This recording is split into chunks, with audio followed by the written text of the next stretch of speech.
Respawn, and Repeat Podcast. I'm your host, Jeff. I'm here with my brother from another mother, Mr. Javi. Don't use my real name, man. Okay. I don't like to give that out. Dr. Blue? No. No. Shadow Warrior? We should have really thought of this beforehand. Fuck. You know what? It's the damage is done. It's already done? Yeah. Shit.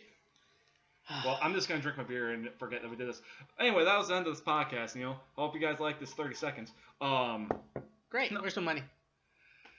We don't have a Patreon set up. So, we're not e-bagging yet. That's later? Yeah. I mean, I feel like that, we have to wait at least 3 weeks, and then we can beg people, be like, hey, you should join our Patreon. And watch, we're actually going to fucking do it in like 2 months. Like, hey, guys, we have a Patreon. Okay, good. Buy our merch! We have merch? We might. Fuck, I don't know. This might move quickly. I don't know. Alright. So the begging and the crawling on the knees and all that. It's later? Yes. Alright, good. Okay. So, the actual podcast isn't us just bullshitting. This is a podcast based all around gaming. We talk for about, 50 minutes to an hour about anything and everything gaming related.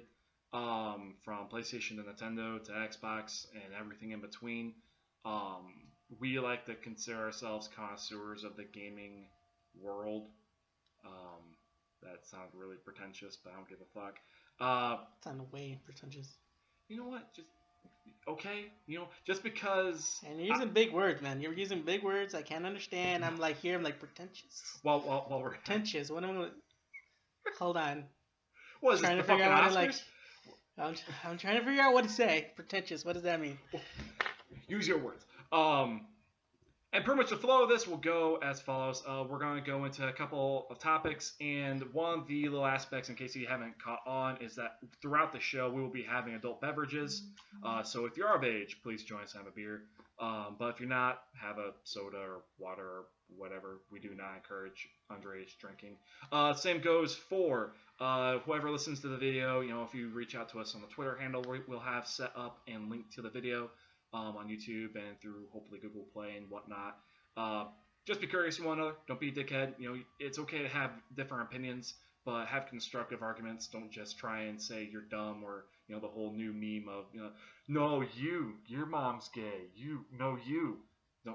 Don't belittle one another. That's stupid and childish. So just have you seen Bill and Ted, the Amazing Adventure with Keanu Reeves? No, I haven't. I would greatly recommend it because it's a funny movie and it has one of my favorite lines I like to use a lot, which let's just be excellent to one another. Shut up. Gotta be more realistic here, okay? Gotta be more realistic. I'm just saying. I like to aim high, and then when they don't quite make it, my hope is that they have at least somewhere nearby, so that and they're not complete douchebags. They're respectable douchebags, though. That's my game plan, because that's how we are. We're respectable douchebags to one another. That's true. I threw a snowball at your junk earlier today. I can't deny that. Yeah, I threw a snowball at his junk earlier today, so I mean... Still have to tag you back. I know. I'm waiting for it. It might not come today. Not tomorrow. I'm waiting for you to do it in front of Paige, just to make sure, I can't continue my lineage. That's just what I'm waiting for. Because that's just how you are. You think long term. You don't think of it in the moment. Of course. You're very strategic in that front. So anyway, without further ado, let's dive right in. What have you been playing lately, Javi? I know that's kind of a stupid question. We've been hanging out a lot, but for everyone at home. Right now, my focus is Monster Hunters. Playing that since it launched, and I'm still in love with it. Mm-hmm. But Sea of Thieves just dropped this week, so I've been playing it by myself. Mm-hmm. I've had played it with other people, and I gotta say, playing it with other people, slightly better. It seemed like it would be. We'll get more into that later, but on the surface, it seemed very much like, oh yeah, this is a game that would be... It's like Fortnite when it initially came out. I tried to play it by myself. Wasn't really that fun. It was only fun with me, you, and Samir. So it wasn't as fun solo. And Sea of Thieves seem very much like that, even though they're different games. Yeah. And I would almost make it, well, to an extent, Monster Hunters is like that too. But I feel like it's got more meat to it to be played single. Yeah. How about yourself? What have you been playing lately? Fuck. Well, I recently just wrapped up Shadow of the Colossus remake. Even though it's not that long of a game. It's like 5 hours, 6 hours total if you really know where you're going, what you're doing. It's just I've been bouncing around so much. That's probably one of my biggest problems. Like right now, I'm playing Yakuza 0 in preparation for Yakuza 6 to come out. God of War 3 remastered, Rainbow Six Siege. Like there's a lot. I will say Monster Hunters is one that I still, despite all the stuff that, all these other games I'm trying to play and catch up on, it's still one that I make sure to pop in, try and do 1 mission or 2 missions a night, and then, call it.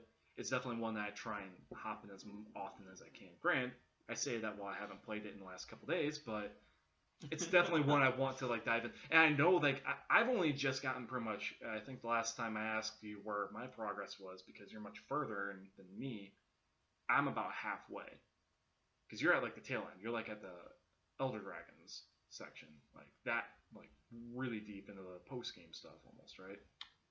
Yeah, I'm actually post game. You are post game? Yeah, I pretty much finished the storyline, and now I'm just getting better armor, fighting bigger, stronger monsters, and getting my ass kicked here and there, and coming back for more because I'm smart like that. That's Monster Hunters. Yeah, it is in a nutshell. Yeah, because for reference of where I'm at in Monster Hunters, I just beat the Pink Raytheon. So I'm about halfway, maybe a little further than halfway, but about halfway. Yeah, I'll say halfway. Yeah, because I know I'm just getting into the subspecies, so now the harder sub monsters that I've already been fighting around start popping up, and then that's when, after I get done with that, it's going to introduce the Elder Dragons and the real big motherfuckers, which that's gonna be fun.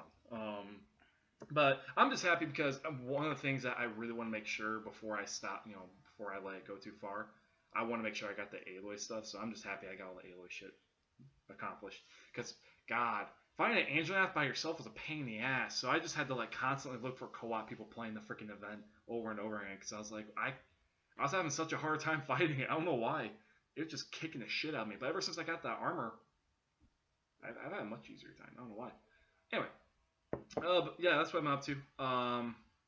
So our first little segment of our podcast is what we like to call hot takes. Would you like to give the tutorial, the rundown of what hot takes is? Sure, why not? So hot takes is pretty much an opinion-based question and opinion on different games that we're going to talk about. And we always try to be, unbiased and say, so one of us will always be for and one of them will always be against the topic no matter what, just so we can give it a, nice, even playing field of opinions. We don't just want to bash a game together. Yeah, hit it while it's down. Exactly. So, it might sound like one of my biggest pet peeves is pandering. So but at the same time, I think games need and developers need to have that harsh criticism in order to get better because every game has flaws. Even my favorite game, The Last of Us, isn't perfect. True. And Bloodborne, not perfect, but I fucking love that game. So, our first hot take of the day is PUBG versus Fortnite. Which one is your preferred game, Hobby? So I played both. My preferred game is definitely PUBG. And that's just because I like the whole realistic army-like scenery. It actually has, the aesthetics of actually military boots on the ground. Look like too. Yeah. But I just really like that kind of feeling, army-like. It's basically, Call of Duty and stuff like that. Open world, battle royale. And I actually enjoy it. Don't get me wrong, I like Fortnite, but I don't know, just the feeling you get, in my opinion, of having the, adrenaline of being the last two in the map, and then you're finding the other person and see who's better, who has a better shot. I don't know. I think slightly puts PUBG ahead of Fortnite, in my opinion. Yeah, no, I can get that.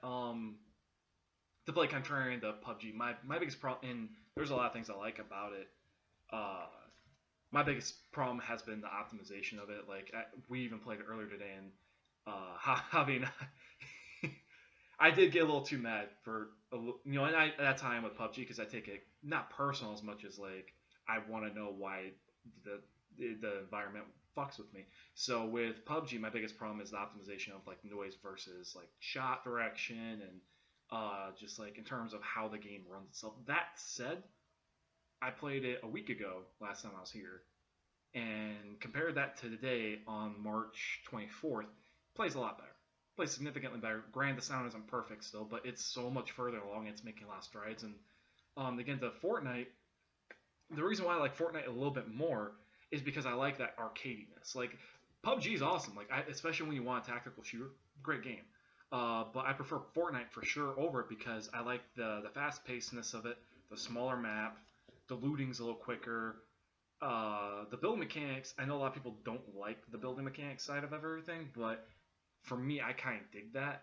And overall, I think it offers such a unique direction of a game in terms of the mechanics. That said, the biggest flaw of it is the fact that it is so cartoony.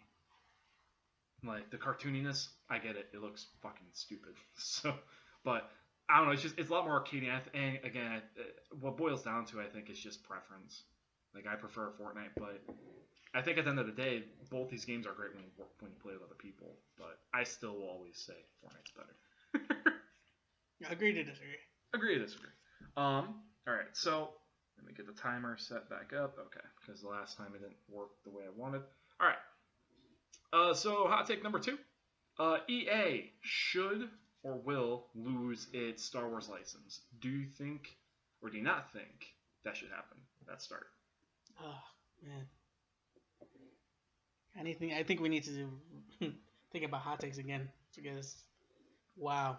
All right, I will try to give it for it, even though it's such an uphill battle. All right.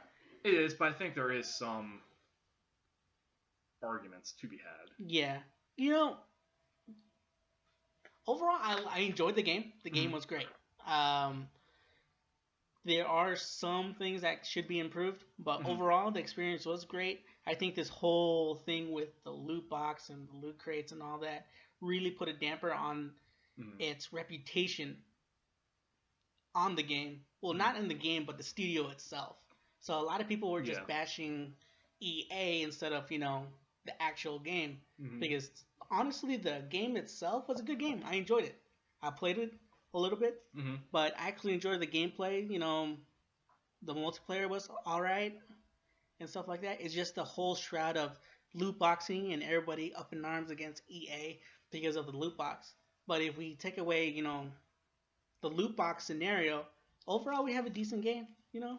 Nothing big, nothing controversial. Yeah, it's like it's a definitely nice game to play every now and then. And EA shouldn't lose their license. Everybody needs a second chance. Why not give EA a second chance?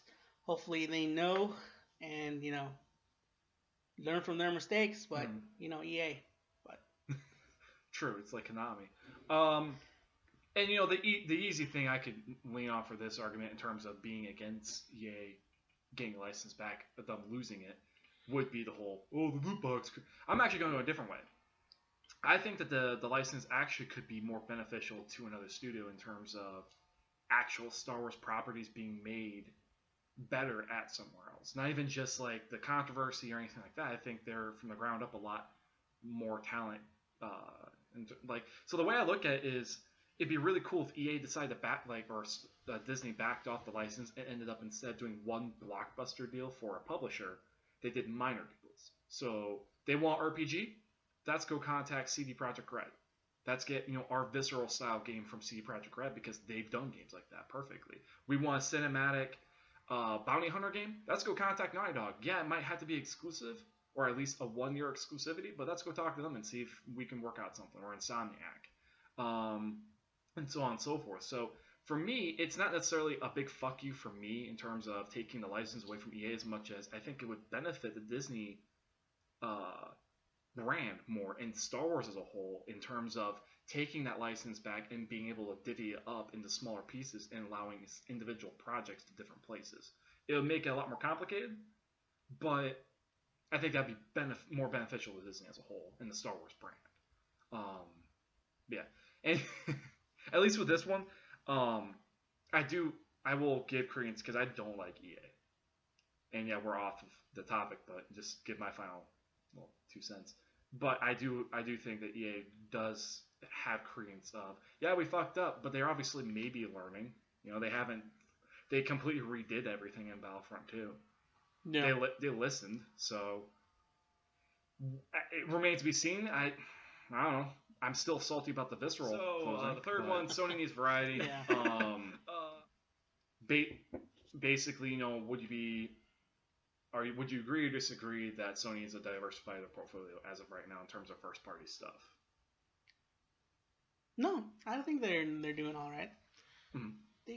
I think what they're doing is right on track. It's working for them, of course. Their whole library of games that are first party for them are, hit after hit after hit. Mm-hmm. And I suggest they keep rolling with it. There's a lot of games. There are still a little bit of variety with all their games. Some of them were good, like Horizon Zero Dawn. Mm-hmm. Somewhat is really different from all the other games, in my opinion. It's just a so different take of like an open world, because there are other games like Last of Us and stuff like that that are story driven, just like Horizon Zero Dawn. But I don't know, each game kind of feels a little bit different, which is a good thing in my opinion. So their variety is pretty good. I mean, I say keep the ball rolling, continue, because don't break what's not broken. Just continue. Yeah, that's fair. My counter argument to that, because I'm forced to make a counter argument, even though I do agree that I think they're fine where they are now. And I like their portfolio as it is. There is an argument to be had that maybe there's becoming an oversaturation for first-party titles from Sony being all third-person oriented. With Ghost of Tsushima rumored, supposedly being a third-person action title, The Last of Us being a third-person survival horror title, Uncharted taking a rest but probably going to come back. That's a third-person action adventure game.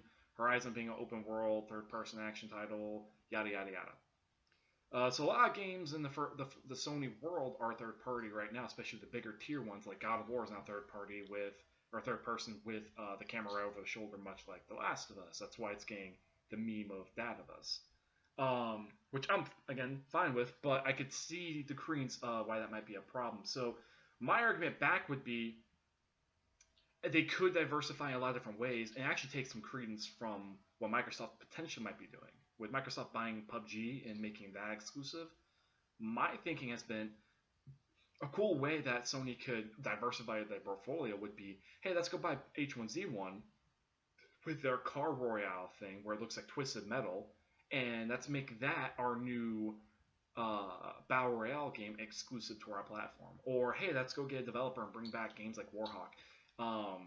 And that's just kind of like shake our foundation. But I'm also going to the assumption that studios like Sony Japan is just going to do third-person action titles too. So they're going to probably make some weird-ass shit. I mean, hell, Dreams is still right around the corner.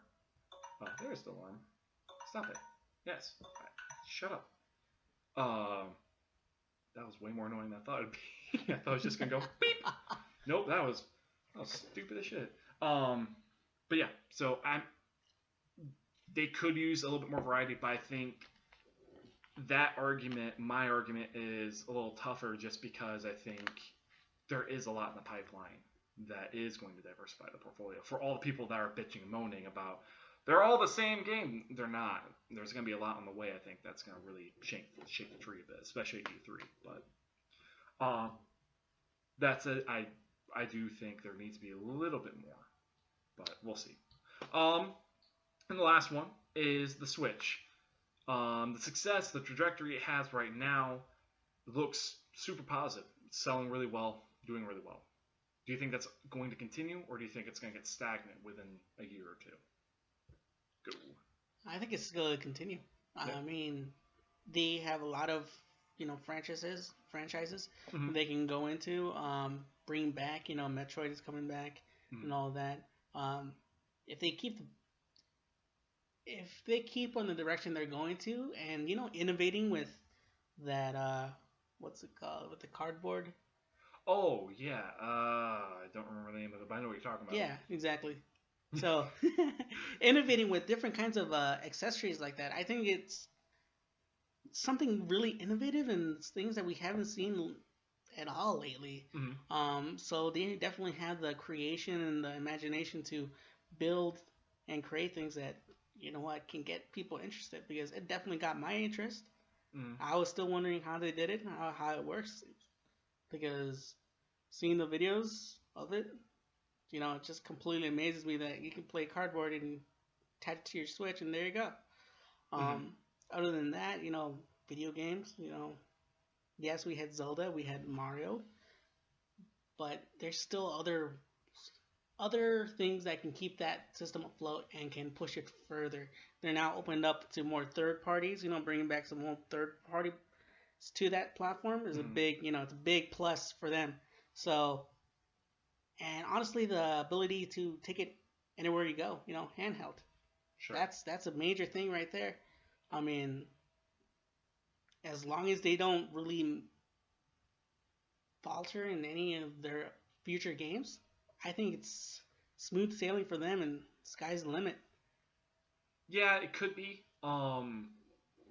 Obviously, I'm forced to make that counter argument, but I do think there's a counter argument to be had that they run the risk of stagnation if they don't keep up with momentum. They do have a lot of historical franchises they could bring back, but as of right now, we don't know how far along those projects are, what the time frame is.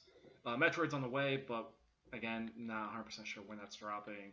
And granted, Nintendo's been really close to the vest when it comes to the Switch and its lineup anyway, so E3 could have a lot of games all of a sudden dropped on our head right now. But that said, they have a lot riding on this thing, because I think if they don't keep up the forward momentum, they could stall out in this thing, because the Wii U kind of was a big sink for Nintendo to the point where if the Switch wasn't a success, they probably wouldn't be where they are now, where people are really positive.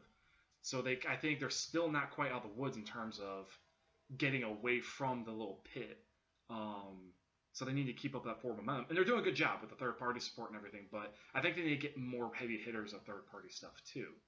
Um, some of the new modern games. I mean, if they could figure out some way to game Monster Hunters, even.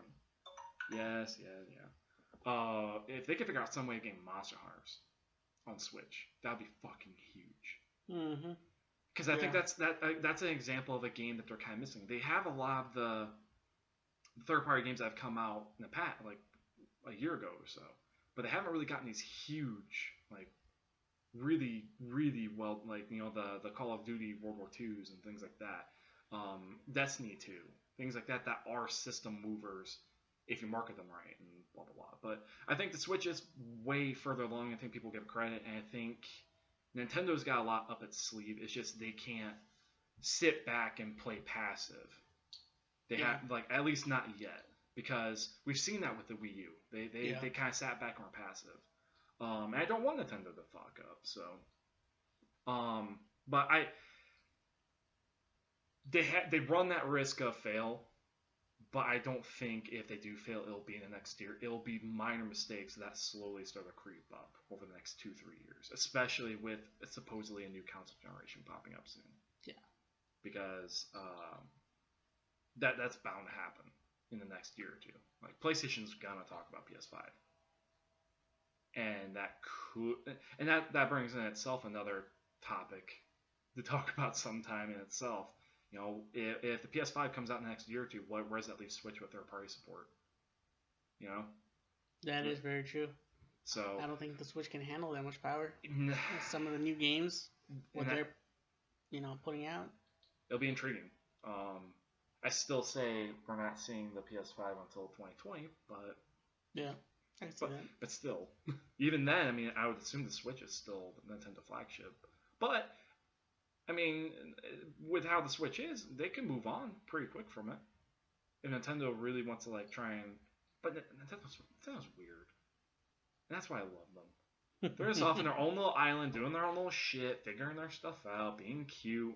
They released a Kirby game recently. It's like, hey, that franchise is still going. Good for you. Little pink marshmallow thing, just sucking up stuff.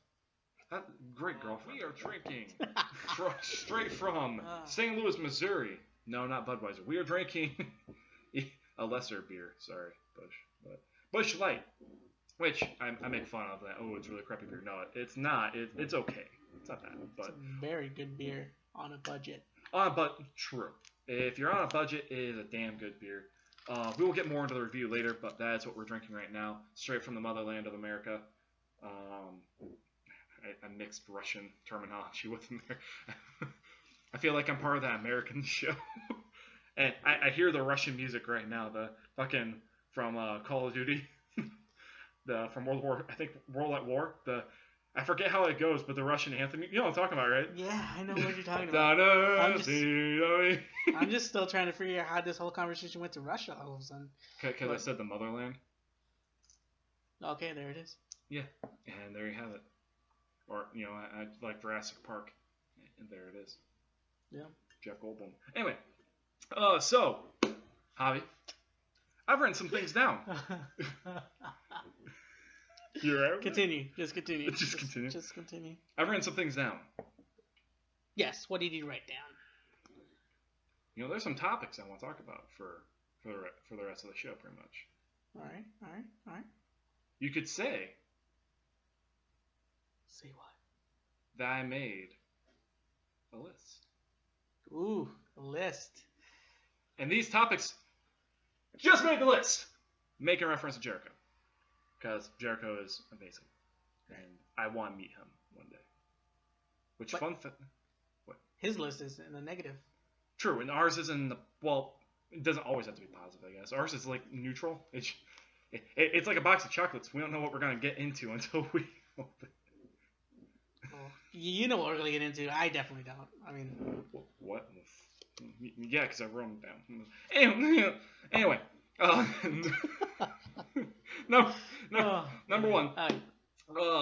In case you didn't know, this audio is overlaying a video of God of War 3 gameplay that I played, which, don't make fun of me. I might be good at the game, I might not be, I don't know. Which I'm surprised Javi hasn't given me shit, because we preach on this channel all games. But there's only PlayStation material. Because I may or may not be editing all this on the PlayStation 4. Whoops. I'm just saying, like, you already broke your rule in the beginning, halfway through. This is just another one you're breaking. It's at this point, we just don't know. At this point, I'm just silently over here looking at you. We're like the WWE. We make rules and then we break them like an episode later. That's true. We break a fob all the time. That's what we do. But the main reason why I wanted to do God of War gameplay in the background was because, obviously, with March 24th, in the last week or so, we've had a lot of God of War material pop up recently. Yes, we did. With the 15-minute gameplay reveal shown off from PlayStation Underground popping up on the internet, multiple websites, and people coming back and giving their 2.5-hour impression gameplay reveal thingy of what they experienced, and yada, yada, yada. Guys like the people at Kinda Funny, What's Good Games, so on and so forth. From everything you've seen, well, first off, what is your history with God of War, if you have any? I played this first one, and I played some of 2 and 3. Okay. I definitely played, I had a PlayStation 2, that's where I played the original God of War, and then I moved to 360, just because it wasn't my PlayStation. It was actually my brother's. So when he left, I didn't have anything, so I got myself a 360. So ever since that, now that I have both an Xbox One and now a PS4, I'm getting back into it. It's just started going on God of War 3. I feel like I need to go to God of War 2, but who has time? I don't. But I actually enjoyed it. I enjoyed number 1. I liked it. It was new. It was cool. Kratos. He's such a badass that year, when you're my age, I was like, well, he's my hero, even though he's killing a lot of people. Hey, I mean, he was one of my first little sex scenes in a video game. Yeah, yeah, Jesus, yeah. I think every single one of them, maybe not Ascension. I don't know about Ascension. I have not played Ascension personally, but all of them has sex and you could find. Way to go, Kratos. I don't know. And I know. So this is kind of slightly swerve out. I saw something on NeoGAF talking about how Kratos is misogynist and sexist, and I thought that was kind of funny because he's not. He's not. I mean, he's created by multiple people.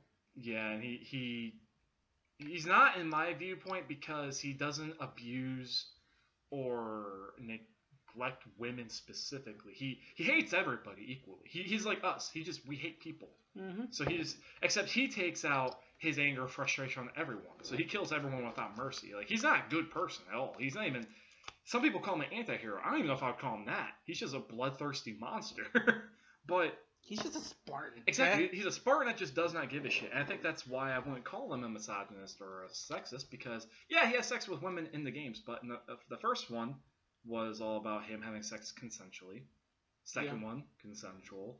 I think the third one, he was basically not manipulated, but seduced into having sex with Aphrodite, I want to say. And then Ghost of Sparta, I think he has sex consensually. Chains of Olympus might be the only one that, if I remember right, it wasn't bad. It just was like kind of more out of place than the other ones. It just, like, I don't know, like, but nevertheless, I mean, I just never saw that. So I want to bring it up just because it's like Kratos that we know and love through, how many games has it been? 3 main entries, 2 PSP games, a prequel, and a cell phone game, because God War 1, 2, 3, Ascension, Ghost of Sparta, Chains of Olympus, and Betrayal. Betrayal, I think, was the one with the phone. So there's been 7 games, I want to say. Betrayal, I think, is like one people count and kind of. So I mean, for the purpose of 6 to 7 games, he's been the same fucking dude where he's just been angry and just wanted to fuck everything up. This one is dramatically different. Yeah. From what it looks like, he's Papa Kratos now. Mm-hmm. You know. Well, and I remember. So to get background myself, I've played all of them except for Ascension and Betrayal. Betrayal, I didn't even know it was a thing until I looked up all the games in God of War, and I was like, oh wait, there's a cell phone game.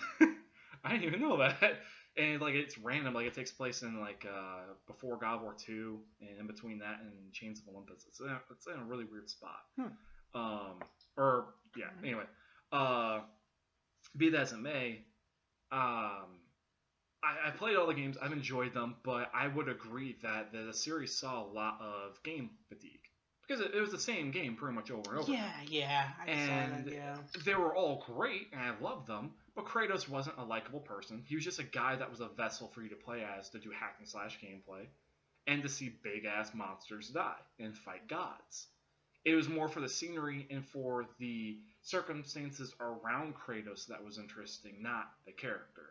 So, yeah, I'll agree with that. I like the whole, was it Greek mythology tied to it? Just different people's takes of, different Greek gods and all that. I enjoyed that part. The whole, specks of, actual, myths and mythology into it. Mm-hmm. Spiced up game-wise. Yes. And it's cool how, everything Aaron played into it. Not all the gods, but also, certain materials wrap their way back into, his Spartan heritage with his spear and shield come back in Ghost of Sparta. Yeah. And you get a hold of Medusa's head in the first one. All these creatures of Greek mythology work their way in some form, and that's really fucking cool. Yeah. So with the new game, one of the biggest complaints I've seen so far has been the gameplay is so drastically different. You can't jump anymore. The camera's changed. Kratos as a character's changed a lot. And some people even don't like that. They're like, how can we root for a guy that used to be a mass murderer? And he's this person now. So, to you, what would you say to all kind of the criticism so far in your book? I mean, I got my things I could say, but to you, what would you what's your thoughts on some of the criticisms? Just, this is a new game. I mean, yeah, you're bringing all your opinions from all the previous games, and this is where all the previous game Kratos, he had something to fight for. He hated the gods. You know, they pretty much killed his family, so it was pretty much a whole storyline of getting payback. You know, and now that he's essentially gotten it, what does he have to look for now, right? I mean, he reached the goal that he always wanted to, and now that he's there, what is there left? You know, what else does he get to do? You know, to continue with his life, and this story of him teaching his kid, right? Yeah. His kid how to hunt and all that. You know, that's the new chapter of his life. So he pretty much said goodbye to the old chapter of his hate, his revenge, and now that he's attained it, he has something else to look forward to. And teaching his son how to, hunt, how to protect himself and all that is just one of those things that in life would happen, the next phase. But don't get me wrong, when he has to fight, he'll fight. I mean, God of War is not gone. He's just changed over time for different circumstances. So he's still the badass that we'll always know and love. But story-wise, what's driving him right now, and that's pretty much his kid right now. That's been my big thing. A lot of people that complain, oh well, you can't jump anymore. Well, he's an older man.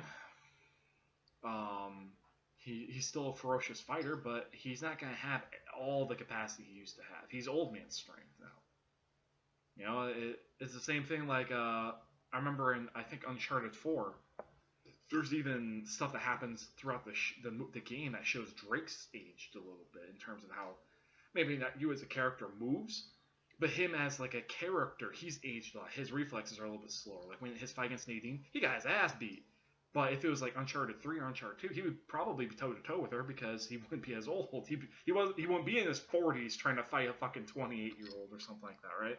Yeah. Or maybe Nadine's older than that. I don't know. But so with God of War, this is supposed to be, and you hit the nail on the head. And even when it goes back to when it was first revealed, the very end of that trailer, when it shows Kratos with Atreus, his son. And Atreus goes, "What now?" or what is it? And Kratos goes, "A new beginning." And that to me immediately, I was like, "Oh, so this is a continuation, but it's also a reboot. It's a new direction, but it's also a fresh start." Because the way Cory Balrog, the game developer, who, fun fact, he made God of War 2, which is debatably the best of the series. He's in charge of this one. He said from the outright that this is a new direction. The older games, the 6 or 7 or whatever, was the Greek saga of him getting revenge for his wife and his children, and just him being angry and younger and just trying to destroy. The Norse era is him trying to teach his son how to become a man and trying to also learn from his son how to be a father and a better man himself. And the gameplay reflects that in a lot of ways. It's a lot more intimate. It's a lot more narrative driven. It's a lot more cohesive into that. Plus, it looks, honestly, I like the combat. But combat, like, I know a lot of people are like, well, comboing isn't there anymore. Yeah, it is. There's air juggling still. That's what Atreus is for. Like, when he shoots his bow, he can actually knock people off the ground. That's how you hit him up, and then you just beat the shit out of them. Your shield comes in as an offensive and defensive weapon. And it's just, the list goes on and on and on. So for God of War, I think, at least from the previews and to go against all the criticism, it looks still like God of War. It's just a whole new direction for it. And that excites me. And I think for a lot of people that excites them because I think Ascension was the last God of War. It definitely kind of overstayed its welcome doing that format. Even though Ascension, from what I'm told, had a really cool mechanic called like a tethering system where like you hold people. I'll have to look it up, but it ends. Anyway. But I'm really excited about it. Hopefully, it sounds like all the previews have been really glowing, and it should be really good. We've already bought it. I bought it like the moment it could be bought on the store. The moment it was available, I bought that shit. Yep, same here. But yeah, and hell, my fucking background on my computer right now is God of War. So I mean, I'm just a little excited about it. But overall, positive impressions. Topic number 2, that is part of the list, is Sea of Thieves. This one you're gonna have to take over a little bit more because I only have hands-off impressions of seeing it at like Gamescom and E3 and whatnot. But you've actually played it, so Yes. we touched on it earlier. Yep. What have been your more in-depth thoughts on Sea of Thieves so far?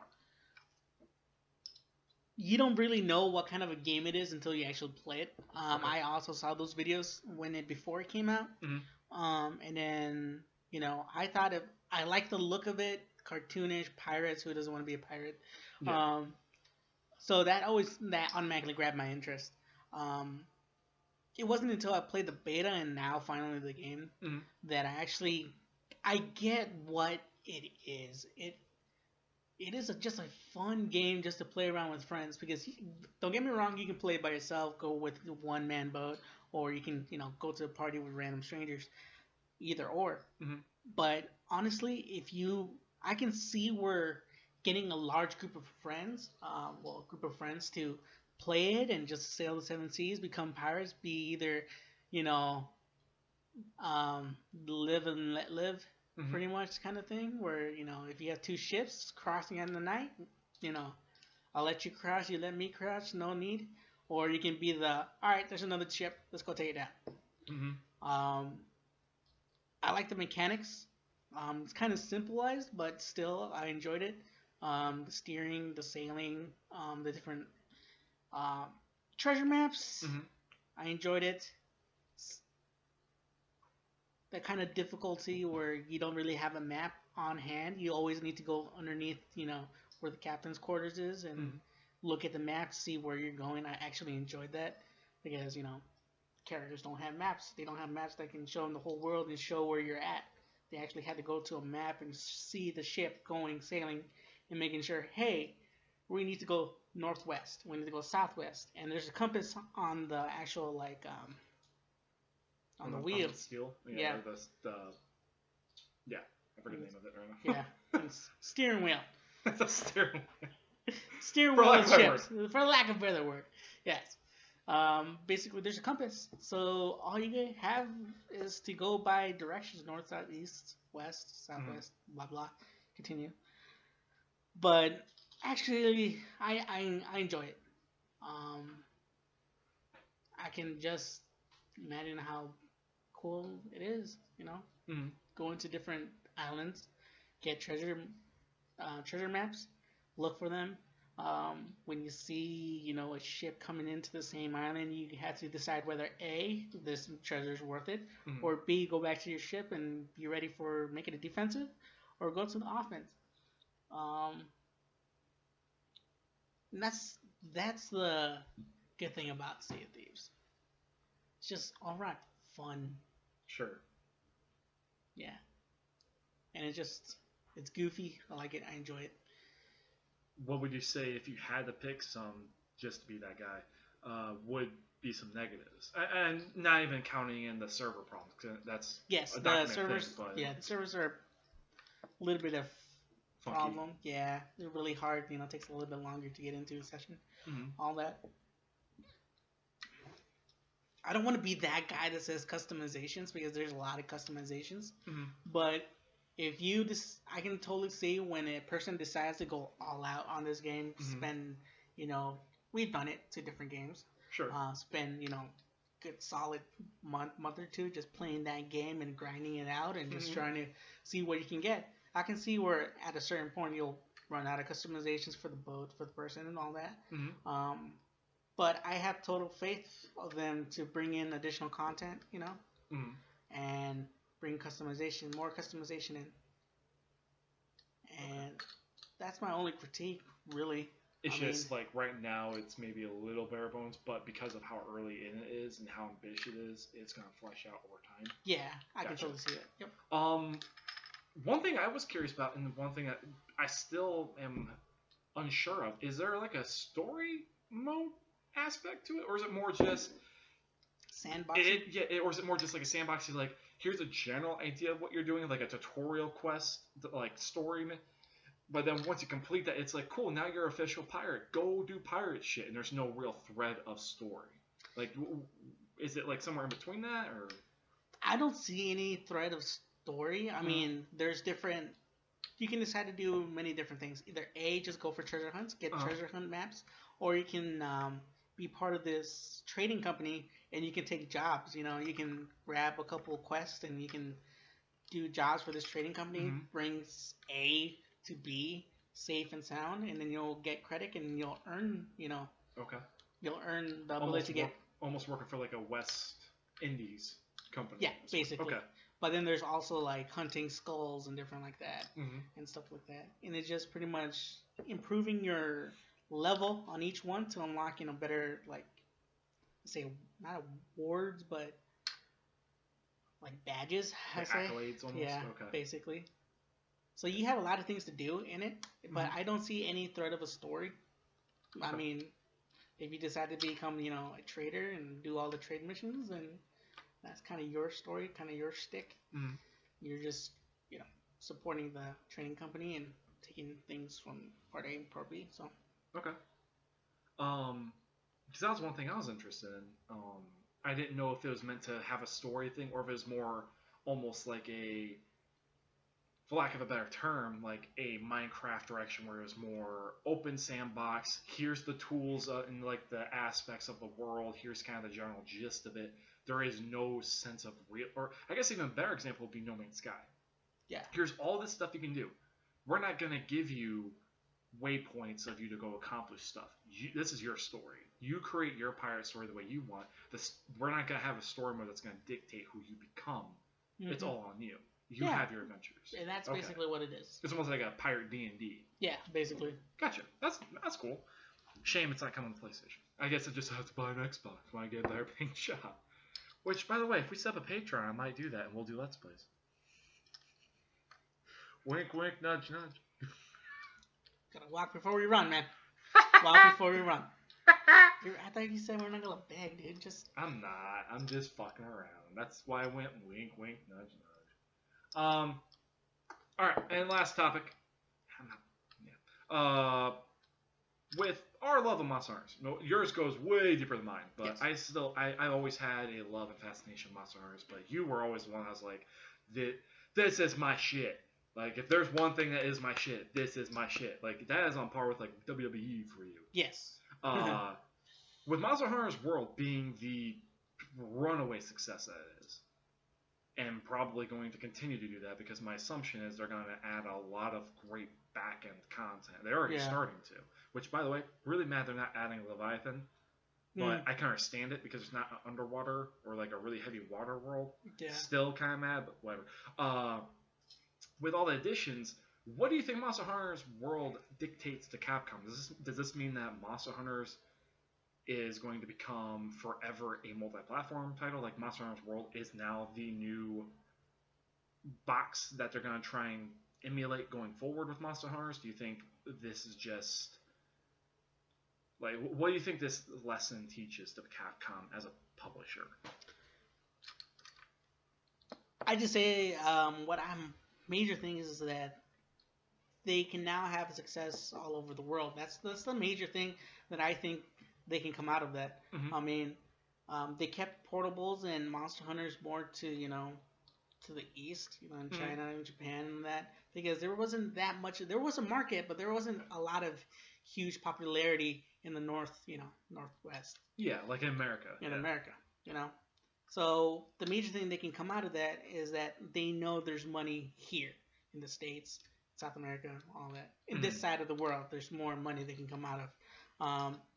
So that's why they can go and take it to consoles as well. They were a big handheld, you know, taking on the go and stuff like that. But I just like the fact that I always enjoy the handhelds a lot. I thought they were great. I always, since day one, I was like, since it stayed on the handheld on PSP, you know, going to 3DS, I was like, how much better it would look on consoles compared to the handhelds. And here we are. The feature's now old, man. Yeah. But I enjoyed it. I think they I just like that everybody enjoys this game, like how I enjoyed it. And a lot of people ask me like, "Oh, what is Monster Hunters?" And I'm like, "Oh, it's a great game, you know, da da da for X, Y, and Z reasons." And they're like, "Oh, great, where can I play it?" And I'm like, "Oh, you're gonna need, you know, back in the day PSP, or you're gonna need the 3DS." And they're like, I only have an Xbox, I only have PS4." Yeah. And I'm like, like I always wanted people to enjoy a game that I really enjoyed, you know? And I just like the fact that everybody can see what a diamond of a game Monster Hunter really is. Yeah. You know, like I knew it since back then. Like if this had another major release on consoles, it'll be the greatest thing ever. So for Capcom itself, I just say, hey, there's money in America for this series. There's money out here. Keep sending it over here this way. We're thirsty. Yeah. Well, and I think it also sends a market thing to Capcom that Monster Hunter, at the very least, works really well in February. And I think, as a whole, this sends ripples throughout gaming industry. February is now a really hot month. Like Far Cry Primal did really well there. Dying Light did really well there. Horizon killed it there. Neo did actually surprisingly well there. Like, so February is becoming that month. So for Capcom, I wouldn't be surprised if they try and hit that a little bit more frequently. Whether that would be them attempting a reboot of Mega Man, because that franchise has been gone for a while, or if because with Resident Evil 7 being as good as it was, I wonder where 8's gonna drop. Probably not for a while, but still. Yeah. And, and so on and so forth. So I mean, it's gonna be interesting to see how Capcom takes a step back and like embraces a lot, especially with like Devil May Cry. Like Devil May Cry, like both DMC and like the remake, alternative remake thing that came out on PS3 and Xbox 360, and the actual main series, it's really fucking confusing. I don't even know that much about Devil May Cry, so I can't explain all that shit. But that's also got to speak to them, because it's like, if we're afraid to take a chance on doing this series still, February was great to Monster Hunters. Monster Hunters gives us maybe the opportunity to investigate doing these series still. So E3 is going to be really cool, I think.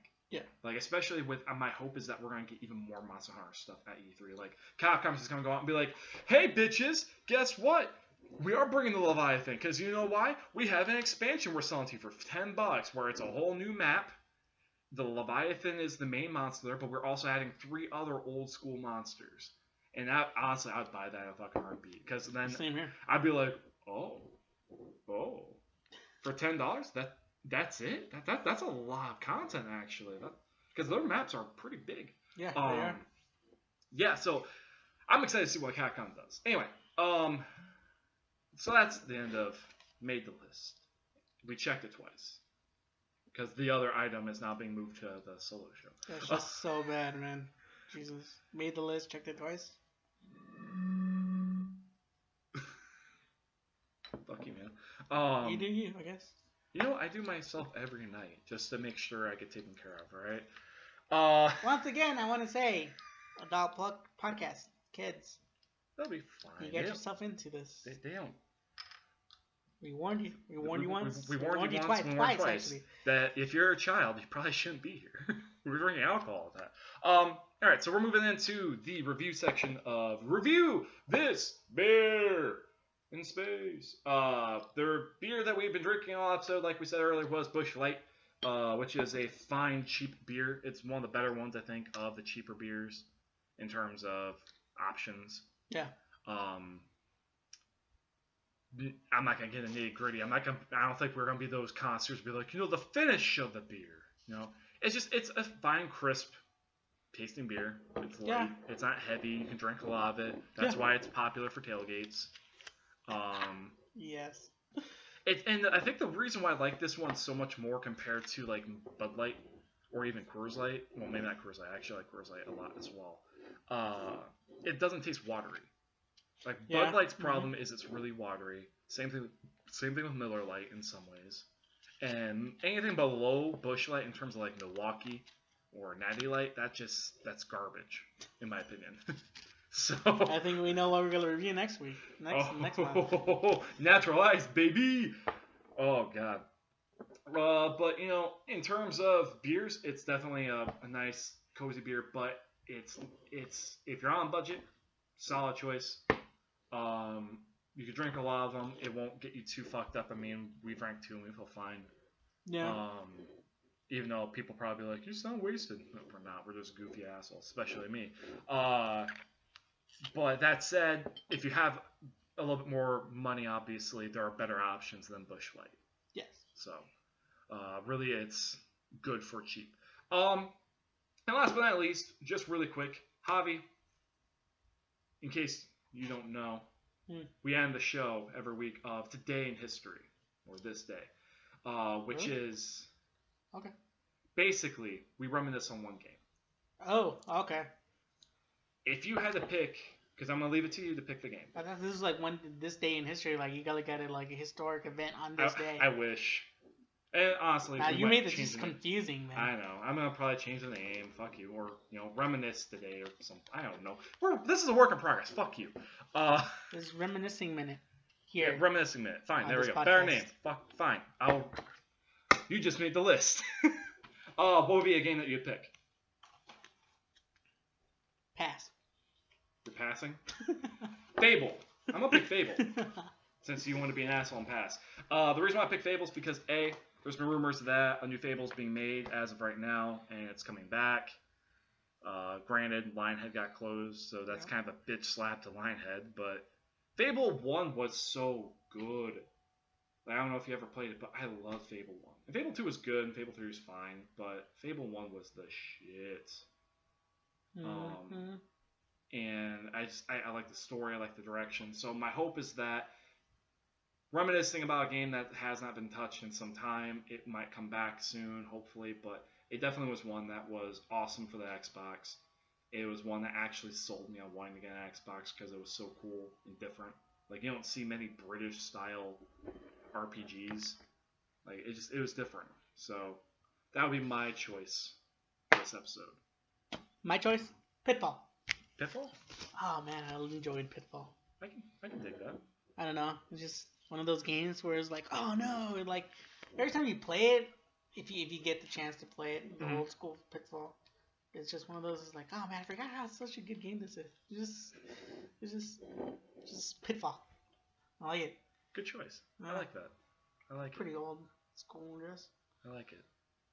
Well, ladies and gentlemen, that's the end of this episode. Thank you for joining us in the first ever episode of Drink, Respawn, Repeat. We have been your hosts, Jeff and Javi. Please join us again for another episode. We will be uploading probably once a month for the time being. We might bump it sometime in the future. I don't fucking know, but I'll check my schedule, see what I can fit in. I'll have to work around this guy. So I gotta pencil it in. Exactly. You have to find time. I can't pen it anytime soon. Just pencil it in. Exactly. That's how he operates. So without further ado, thank you guys for listening again. Hope to hear you guys again soon. Please, reach out to us if you have, things you want to hear us talk about and whatever. And as always, you guys have a great one.